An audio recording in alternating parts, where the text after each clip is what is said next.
근데 오늘 말씀 제목을 겨자씨가 새들의 안식처로 변하는 날을 꿈꾸며, 아마 제가 설교했던 제목 중에 제일 길지 않을까 싶습니다. 사실은 저희가 지금 마가복음에서 예수님의 비유를 나누고 있는데, 지난주에 나눴던 비유와 되게 비슷한 이야기가 조금 다른 버전으로 이어지고 있습니다. 그래서 사실은 그게 건너뛸까 이런 고민을 했는데, 그래도 마가가 같은 이야기를 다른 버전으로 두 번 반복해서 이야기를 할 때에는 그럴 만한 이유가 있었을 것이다 라고 생각이 들었습니다. 우리가 같은 이야기를 두 번 하거나 세 번 할 때는 이유는 딱 한 가지죠. 중요하기 때문에 강조한 겁니다. 그래서 한 얘기를 또 하고 한 얘기를 또 하고 한 얘기를 또 하고 했는데, 오늘 우리가 읽었던 말씀은 아주 간단한 부분이죠. 겨자씨 비유인데, 겨자씨를 땅에 심었더니 겨자씨가 자랐다. 그래서 아주 크게 됐다. 아주 크게 돼서 큰 나무가 됐다. 그럼 나중에는 거기에 새들이 와서 깃들게 되었다. 요 이야기를 두 절에 거쳐서 얘기를 하고 있습니다. 지난주에도 얘기했던 것이 비슷했습니다. 농부가 씨를 뿌렸는데 씨가 자라서 싹이 텄고, 그 다음에 농부가 알지 못하는 사이에 자고 났더니 계속 그 씨가 자라서 나중에는 큰 열매가, 나무가 됐고, 그 다음에 큰 열매를 맺게 되었다. 많은 열매를 맺게 되었다. 그런 이야기를 했습니다. 이 비유를 통해서 지금 예수님께서 하시고 싶은 얘기는 계속해서 하나님 나라입니다. 다른 말로 하면 천국이죠. 하나님께서 다스리시는 세상, 하나님이 왕이 되신 세상, 하나님이 지으신 세상, 하나님이 주인된 세상이 설명할 길이 없어요. 왜냐하면 아무도 거기에 가본 사람이 없는 거죠. 그러니까 이 이야기를 사람들한테 전해야 되는데, 어떻게 그냥 제일 좋은 거는 그냥 갔다 오면 제일 좋은 거죠. 그야말로 백문이 불여일견입니다. 한번 보면 그냥 끝나는 문제인데, 문제는 아무도 거기에 갔다 온 사람이 없는 거예요. 그리고 그 나라가 이 땅에서 제대로 이루어졌던 적이 없어요. 그러니까 실제는 있는데, 리얼리티는 있는데, 이거를 사람들에게 전혀 거기에 대한 감각이 없는 사람들한테 설명을 하려다 보니 이게 이제 비유라고 하는 이 도구를 통해서 설명할 수밖에 없어요. 근데 이제 문제는 이 비유를 팩트로 이해하게 되면 그때부터 굉장히 웃겨지게 되는 겁니다. 하나님 나라가 겨자씨가 아니에요. 겨자씨 같은 거예요. 겨자씨가 자라나는 모습 속에서 하나님 나라의 어떤 특징을, 어떤 본질을 살짝 이렇게 보여준 거죠. 그래서 이제 도대체 그러면은 이 겨자씨를 통해서 하나님께서 보여주고 싶으셨던 하나님 나라의 일면, 한 특징은 뭘까? 우리가 이제 거기에 주목하는 거죠. 이걸 통해서 하나님 나라의 전체를 설명하지도 않으셨고 설명할 길도 없어요. 그러나 겨자씨라고 하는 요 아주 흥미로운 요 자연물, 피조물을 통해서 예수님께서 우리에게 살짝 그 나라가 어떤 것인지에 대해서 이야기해 주는 거죠. 그래서 오늘 말씀을 보면 그 구조는 아주 간단합니다. 세 가지입니다. 겨자씨라고 하는 씨가 있다. 하나님 나라는 겨자씨와 같다. 근데 그 겨자씨는 적어도 그 당시에 그 예수님 사회적 통념으로는 씨들 중에서 특별히 작은 씨라는 거죠.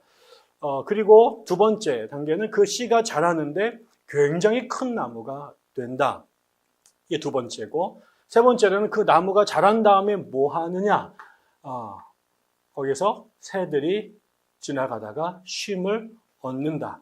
요 세 가지로 오늘 말씀이 구성이 되어 있습니다. 그러니까 하나님 나라를 우리가 이해할 때 요 세 가지로 나누어서 이해를 해보면 조금 감이 잡히지 않겠는가, 이런 겁니다. 그럼 먼저 우리가 말했던 하나님 나라가 하나님께 다스린 세상이, 우리가 그토록 가고 싶어하는 천국이, 꼭 가야만 하는 그 나라가 어떠냐? 출발을 겨자씨로 한다라는 거죠. 생각해 보면 하나님 나라가, 우리가 그 요한계시록에 보면 맨 마지막에 새로운 예루살렘이 하늘에서 지상으로 내려오는 그런 환상이 나옵니다. 그렇게 처음부터 우리가 하나님 나라라는 게 그렇게 완성된 차라요. 탁 자란 아름드리 나무로 우리에게 주어지면 좋겠는데, 하나님께서 당신의 나라를 이 땅 위에서 세워 가실 때에는 그렇게 요한계시록 맨 마지막에, 거의 정말 맨 마지막의 모습이고 출발은 절대 그렇지 않다라는 거예요. 이건 왜 그럴까요? 지금 예수님께서 이 땅에 오셔서 출발하실 때, 예수님께 당신의 사역을 시작하실 때 첫 번째로 하셨던 설교, 예수님의 설교의 알파와 오메가가 뭐냐면 하나님 나라예요. 근데 그 하나님 나라를 예수님께서 천국이 가까웠다, 회개하라, 이렇게부터 시작하셨단 말이에요. 그런데 지금 그 예수님의 운동을, 예수님의 사역은 그 하나님 나라를 이 땅에 이루는 일이신데, 지금 가만히 보니 이게 무슨 하나님 나라를 세우려면 지금 그 시대를 지배하고 있는 나라가 로마 제국인데, 그럼 로마 제국을 갈아치우고 이 땅에 하나님의 나라를 세울 것 같다라고 생각을 해보면, 적어도 로마 제국을 갈아치우려면 페르시아 제국이나 바빌론 제국 정도는 돼야 싸움이 되는데, 지금 뭐라고 있냐면 갈릴리에서 어부 출신의 12명의 사람들을 묻힌 마치 무슨 백설공주와 일곱 난장이 같은 요 사람들을 데리고 지금 이 세상을 호령하고 있는 팍스 로마나를 이루고 있는 로마 제국을 갈아치우고 킹덤 오브 갓을 세우겠다는 거예요. 사람들이 말이 돼 그러겠죠. 전략적으로 아테네 제국을 쌓으려면 페르시아 정도는 돼야 되고, 페르시아 제국 정도랑 붙으려면 적어도 알렉산더가 이끄는 그 정도의 규모는 돼야 싸움이 된다고 사람은 생각하는 거죠. 그런데 예수님의 지금 운동은 그런 이야기를 하는데, 로마 제국을 대신하는 하나님의 나라를 꿈꾸는데, 지금 그 모양으로는 정말 이게 뭐 장난도 아닌 이렇게 보이잖아요. 사람들이 그게 되겠어? 그럴 거 아닙니까? 적어도 최소한의 정치학적 상식이 있는 사람이라면, 군사학적 지식이 있는 사람이라면, 이 세상을, 새로운 나라를 하나님이 다스리는 세상이 되면 우리가 꿈꾸는 기준이 있는데, 지금 보여지는 모습은 그렇지 않은 거예요. 마치 골리앗이라고 하는 괴물 앞에 처음 쫄랑쫄랑 소년 다윗이 물맷돌 5개 들고 나타났을 때 사람들이 웃겨가지고 지금 이 심각한 그 장면에서 코미디를 찍느냐라고 생각했을 거 아닙니까?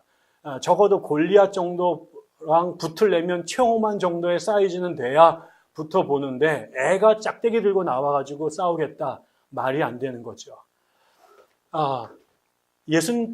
하나님께서 그분들이 이 땅에 당신의 나라를 세우시는 것은 세상과 달랐습니다. 세상은 기존의 제국을 바꾸려면 그 제국에 준하는 물리적 능력을 갖고 있는 사람이어야만 그것과 싸울 수 있다고 생각합니다. 세상이 생각하는 기준은 그렇습니다.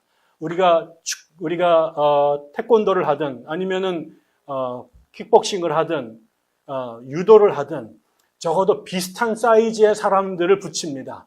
그래서 제 체중을 달죠. 너무 작아도 안 되고 체중이 넘어도 시합을 안 붙입니다. 왜? 그게 공정하다고 생각하기 때문에 그렇습니다. 어제 축구를 보셨나요? 저는 암이 걸릴 것 같아가지고 두 번째 골을 먹고 난 다음에 잤더니 우리가 사실 욕 엄청나게 하죠. 신 감독 정말 사는 게 아니고, 어제 정말 저도 TV로 들어가서 장윤수를 죽일 뻔했습니다. 그런데 가만히 생각해보면, 우리가 객관을 생각해보면 다 압니다. 우리는 절대로 멕시코를 이기지 못하고 독일하고 상대가 안 됩니다. 피파 랭킹이 40위 차이가 나죠. 연세대학교 축구부하고 제가 나온 부평 동중 축구부를 붙이진 않아요. 연세대학교 축구부는 고대 축구부랑 붙어야 되는 거예요. 근데 우리는 그 초등학교 축구팀을 보내고 그 연세대학교나 경희대학교 축구팀하고 붙여놓고 얘가 진다고 얘를 쥐어패요. 그런 경우는 사실은 없어요. 마찬가지로 세상은 그렇습니다. 적어도 싸움을 하려면 비슷한 몸무게, 비슷한 수준의 사람들을 붙이죠. 3부 리그 사람들을 1부 리그에 가서 경기하게 하진 않아요. 1부 리그는 1부끼리 붙어요. 그게 세상의 법칙이에요. 그런데 하나님은 당신의 나라를 그렇게 안 세우세요. 두세요. 빵 남은 게 있을 텐데. 근데 하나님의 나라는 늘 그래요. 하나님의 나라는 늘 겨자씨에서 시작해요. 이게 이상한 거예요. 이게 이상한 거예요. 하나님의 나라를 하나님은 겨자씨 갖고 시작했어요. 다 자란 백향나무로 당신의 나라를 만드는 것이 아니라 아직 시작도 되지 않은, 어떻게 될지도 모르는, 아니 이미 갖고 있는 샘플 중에서도 가장 초라하고 작은 겨자씨를 갖고 당신의 나라를 시작하세요.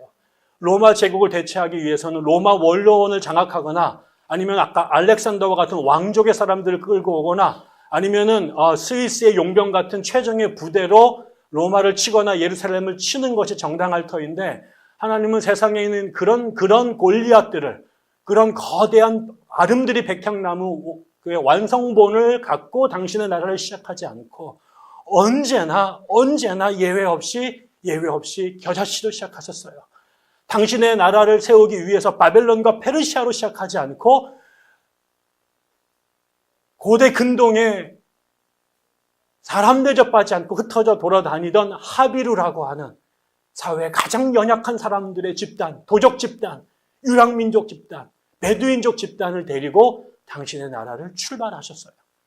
이스라엘 민족 안에서도 예루살렘에 있는 사두개파와 바리새파를 데리고 혹은 페르시아에서 유학하고 온 사람들, 로마에서 아테네에서 공부하고 있는 최정예 학술 집단, 군사 집단으로 시작하지 않고 세상에서 정말 아무것도 나올 것 없는 것 같은 그 갈릴리 주변에서 떠돌아다니던 가난하고 연약한 어부들, 가난한 사람들, 사회적 소외계층에 있는 사람들 12명을 데리고 당신의 나라를 시작하셨어요.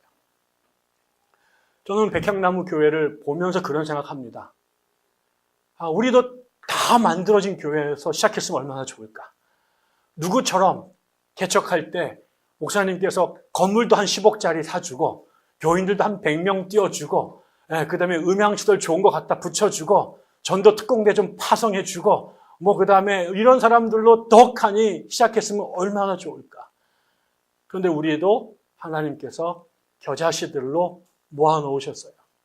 하나도 완성되지 않은, 어떻게 앞으로 될지 모르는, 살아남을지 안 남을지도 모르는 이 땅의 가장 작은 사람들, 연약한 사람들을 사방에서 골라도 그런 것들만 골라서 여기다가 갖다 놓으셨어요. 목사도 겨자씨, 신자도 겨자씨, 우리의 믿음의 역량도 겨자씨, 우리의 인격도 겨자씨, 그 다음에 심지어 주머니마저도 겨자씨. 이런 것들만 갖다 놓고 겨자씨 교회를 시작하셨던 거죠. 이게 우리의 출발이에요. 그런데 이게 이상한 게 아니라 가만히 보니 그게 하나님 방법이더라는 거죠.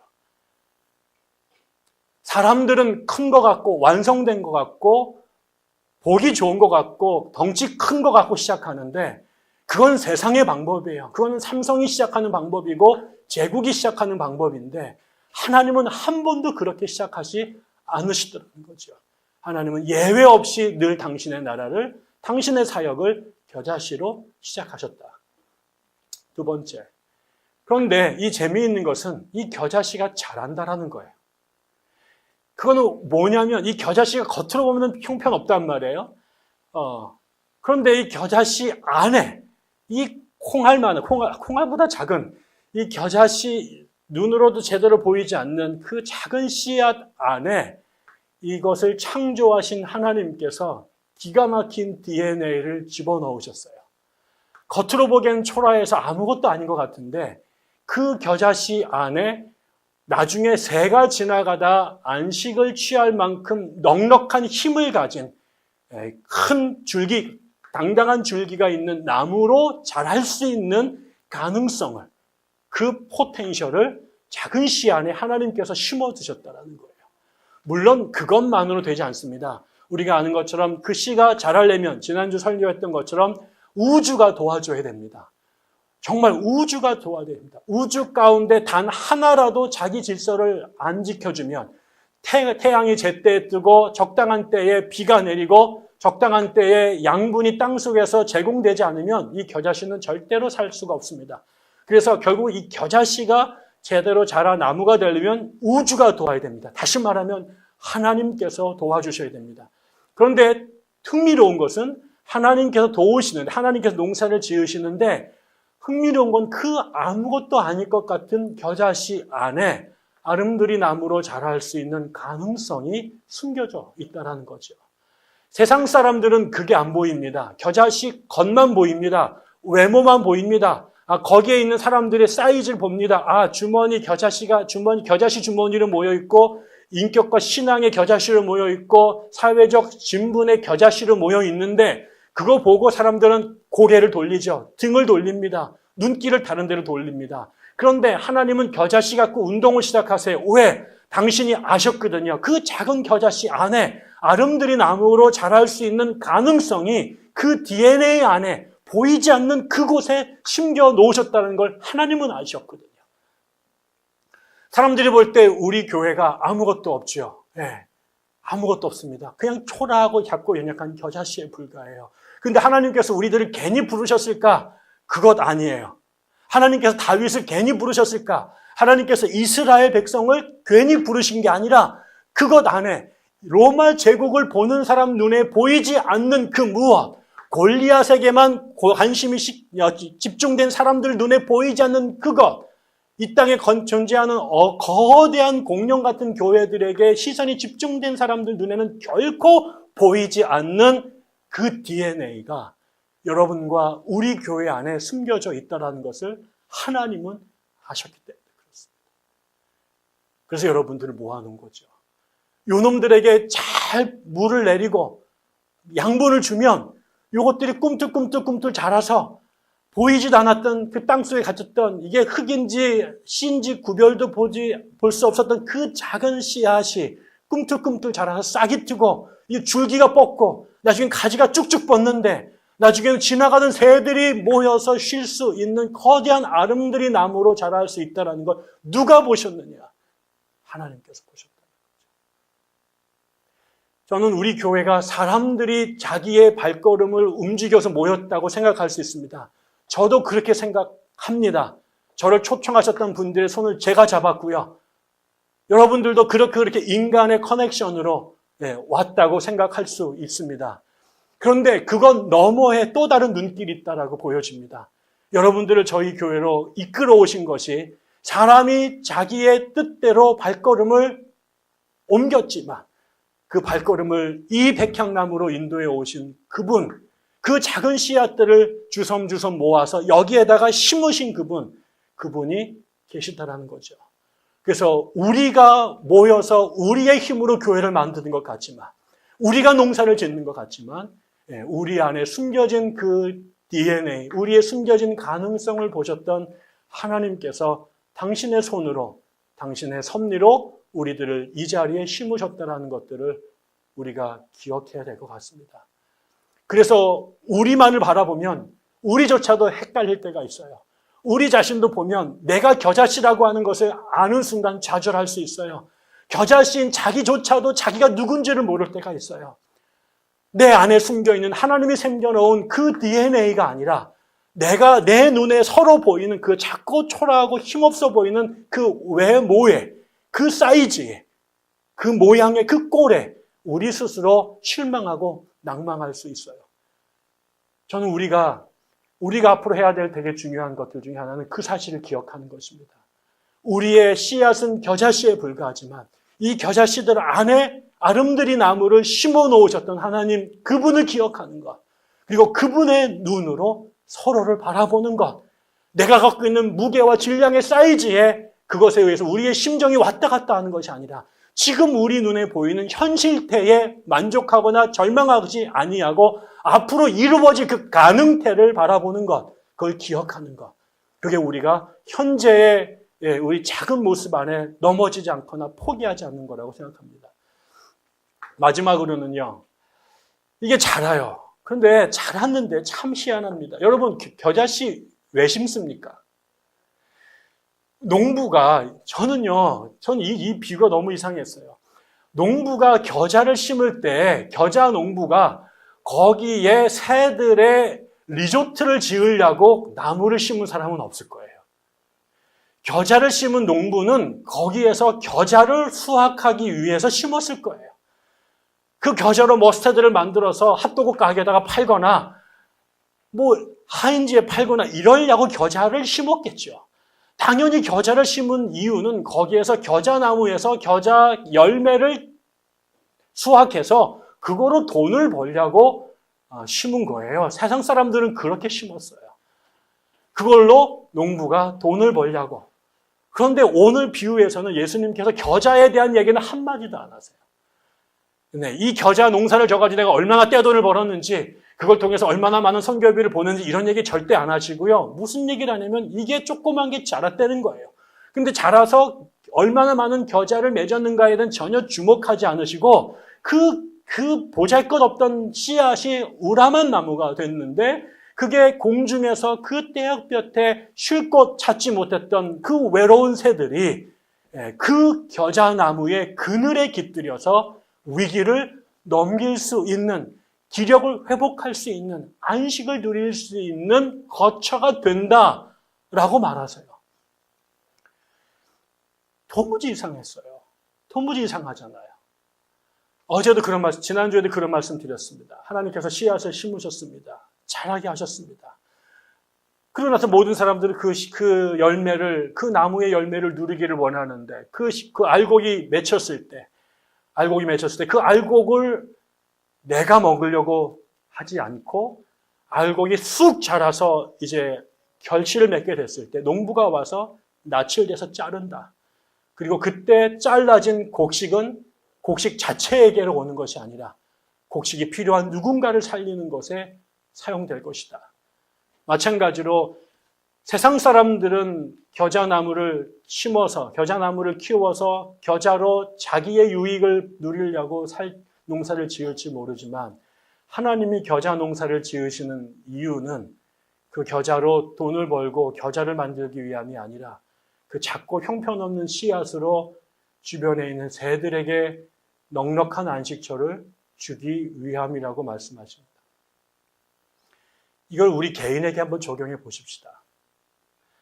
정말 보잘것없는 겨자씨로 우리가 시작을 합니다. 내가 나를 봐도 한심합니다. 세상 사람이 나를 봐도 루저에 불과합니다. 그런 루저들 같은 아직도 갈 길이 먼 싹이라도 발아할까 싶은 그런 사람들이 모여서 교회를 시작했고 우리가 거기에 겨자씨 하나하나로 있습니다. 저도 40년을 예수를 믿었거든요. 근데 여전히 겨자씨로 있어요. 주변에 수많은 겨자씨들이 같이 40년 전에 저희 교회에서 친구들로 주일학교를 시작했는데 대부분의 사람들이 겨자씨예요. 여전히. 낭망해. 40년 정도 됐으면 좀 싹이 좀 터야 될 거 아니에요. 근데 점점점 단단하고 쪼그라든 겨자씨로 남아서 소멸되는 것 같아요. 근데 하나님께서 그렇게 말씀하세요. 나는 그런 줄 알았는데 그 겨자씨가 그냥 겨자씨가 아니라 그 안에 나무로 자랄 수 있는 가능성이 있다는 거예요. 저도 예수를 믿은 지 40년이 됐고 목사가 된 지 20년 가까이 됐는데 저도 생각해보면 끊임없이 저도 사람들 겨자씨 사이즈에, 겨자씨 모양에 집중했던 것 같아요. 여기에 저도 자꾸 속았던 것 같아요.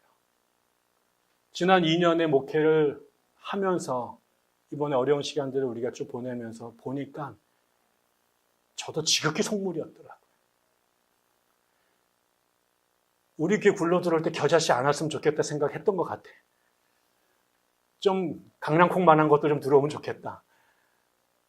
아름드리 나무로 자랄 만한 것들 좀 들고 들어오면 좋겠다. 아니 겨자씨 말고 좀 자란 거, 씨 말고 이렇게 좀 화분에 이만큼 자란 거 좀 갖고 들어온 사람 있으면 좋겠다. 주머니 좀 그만한 거 갖고 들어오고 믿음의 영역도, 교회에 대한 경력도 좀 그럴 수 있는 사람들이 왔으면 좋겠다라고 생각했던 것 같아요.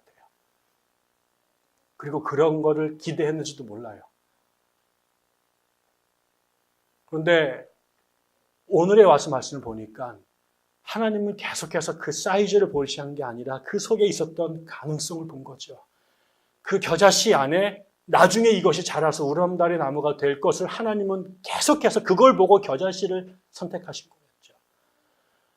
저도 여러분 한 사람 한 사람들 숨어 있었던, 하나님이 심어 놓으셨던, 여러분이 백향나무로 자랄 수 있을 거라고 하는, 거대한 겨자나무로 자랄 수 있을 거라고 하는 그것을 본 게 아니라 여러분들이 지금 자라있는 사이즈에 저도 현혹이 됐는지 몰라요. 근데 하나님께서 말씀하십니다. 그래, 너희들 겨자씨야. 그런데 그 겨자씨 안에 너희들이 아름드리 나무로 자랄 수 있는 가능성이 있어. 지금은 영적 역량이, 영성이 요만큼밖에 안 되지만 너희들 안에 그게 하나님의 태양을, 하나님의 비를, 하나님의 양분을 공급받으면 너희도 모르는 사이에 너희들이 아름드리 나무로 자랄 수 있어. 내가 지금은 사랑의 정도가, 화평의 정도가, 자비의 정도가, 양선의 정도가, 충성과 온유의 희락의 정도가 겨자씨만 하지만 너희들 안에 숨겨놓은 그 거룩하게 될 수 있는 하나님의 백성으로 자랄 수 있는 무한한 가능성이 있다라고 하는 것. 우리가 서로를 봐줘야 될 때 지금 있는 사이즈가 아니라 언젠간 이 친구들이 하나님의 거인이 될 수 있는, 누군가에게 넉넉한 그늘을 제공해 줄 수 있는 사람으로 자랄 수 있는 그 가능성의 존재로 봐야 되는데 우리가 그러지 못했던 것은 아닐까, 아니 제가 그렇게 보지 못했던 건 아닐까라는 뼈저린 반성들을 하고 있습니다. 여러분 잘할 수 있습니다. 잘해야 됩니다. 겨자씨는 겨자씨로 살다 죽을 팔자가 아니라 그래서는 안 됩니다. 겨자씨는 자라야 됩니다. 싹을 터서 그것이 새들이 깃들 수 있는 아름드리 나무로 자라내줘야만 합니다. 그게 겨자씨의 존재 이유입니다. 어떻게? 하나님 안에서, 하나님의 비와 하나님의 태양과 하나님의 양분 안에서 여러분 안에 있는 그 포텐을 터뜨려 내야 됩니다. 저희 교회가 아무것도 아닌 것처럼 보이지만, 지금은 겨자씨만한 것으로 보이지만 믿습니다. 여기 안에 아름드리로 자랄 수 있는 포텐을 하나님께서 심겨주셨다는 것을. 지금 우리의 작고 연약한 모습에 기죽거나 쫄지 말고 하나님께서 우리를 어떻게 키우실지에 대한 환상들을 가졌으면 좋겠습니다. 그래서 우리 안에 그날이 오기를 꿈꿨으면 좋겠습니다.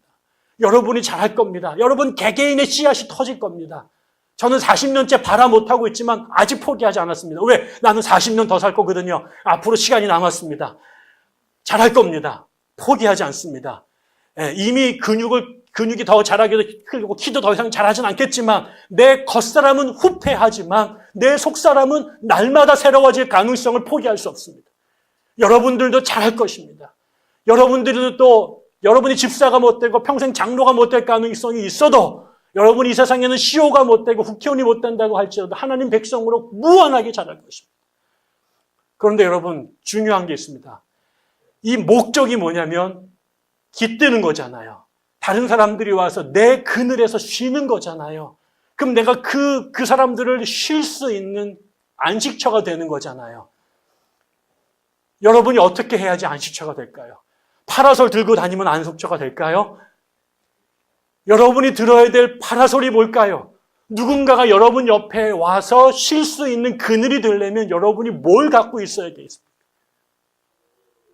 이게 우리의 고민. 어휴, 손 들었어. 네, 엄마가 2번 뽀뽀해 주세요. 그렇죠.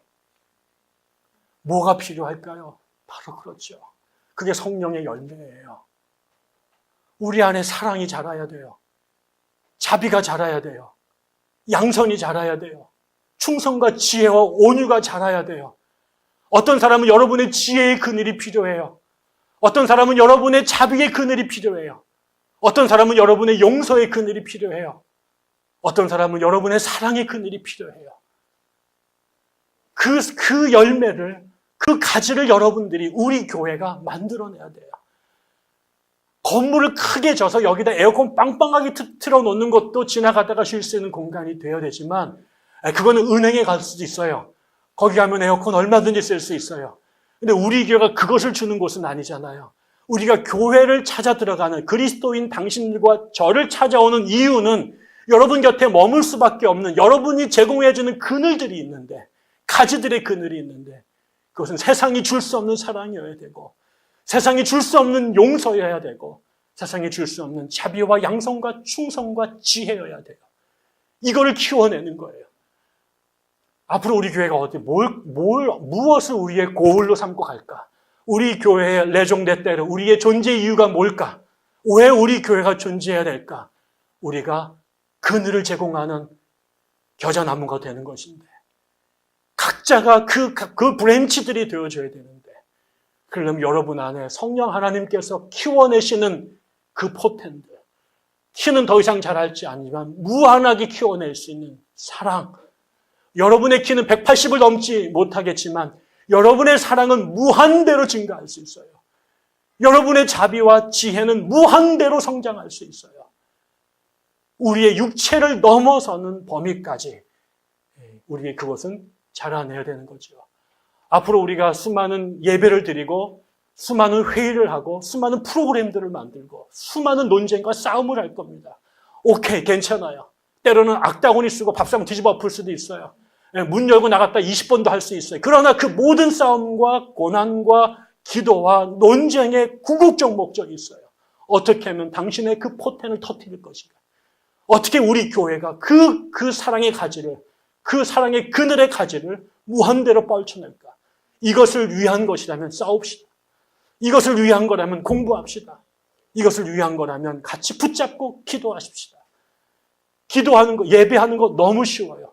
그러나 그 예배 이후에 우리의 사랑의 가지와 지혜의 가지와 그 다음에 자비와 양선의 가지를 뿜어내는 것은 너무나 고통스러워요. 그런데 그거 해야 된다는 거죠. 그거 했으면 좋겠습니다. 그래서 적어도 여러분의 가지에 적어도 누군가에게 그늘이 될 수 있는 여러분 한 사람 한 사람이 그 가지가 백향나무에 되어주시고 저희 백향나무는 그런 가지들을 가지고 있는 거대한 나무로 자라가십시다. 얼마나 걸릴지 모르겠습니다. 그러나 분명한 것은 그 포텐이 우리의 DNA 안에 하나님께서 심어 놓으셨더라는 거죠. 이제 우리가 최선을 다해서 그 가지를 뻗어나가는 것, 우리 교회에게 주어진 놀라운 사명이라고 생각합니다. 어렵습니다. 속지 마세요. 지금 겨자씨입니다. 시간 걸립니다. 그러나 반드시 가능합니다. 기도하겠습니다. 하나님 아버지, 돌아보니 우리가 겨자씨였습니다.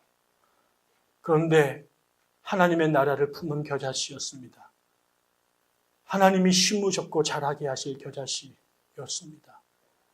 지금 우리의 모습은 세상에서 가장 작고 빈약해 보일지라도 하나님께서 우리를 자라게 하셔서 연약하고 힘없는 우리가 언젠가는 누군가에게 그늘이 되어주고 언젠가는 누군가에게 쉼터가 되는 아름드리 나무로 자랄 수 있다고 약속하셨사오니 하나님의 말씀으로 우리의 영혼의 가슴에 새기게 도와주시고 그렇게 하나님께서 우리를 자라게 하시는 기사와 이적을 우리가 서로의 모습 속에서 함께 목격하며 증언할 수 있도록 도와주시옵소서. 이 작은 교회에 하나님 심으셨사오니 주여 눈동자와 같이 지키시고 때에 따라 공급하시고 보호해 주셔서 하나님께서 꿈꾸셨던 그 계획대로 이 교회가 하나님 나라의 한 모퉁이를 감당하는 나무가 되게 하시옵소서. 교인들에게 꿈을 꾸게 하시옵소서. 환상을 보게 하시옵소서. 비전을 보게 하시옵소서. 그리고 그것을 향하여 쉬지 않고 끝까지 달려나갈 수 있도록 그리고 그 달려가는 경주에 우리 모두가 함께 어깨동무하며 격려하며 함께 걸어갈 수 있도록 저희들 모두를 붙들어 주시옵소서. 감사드리며 예수님 이름으로 기도드립니다. 아멘.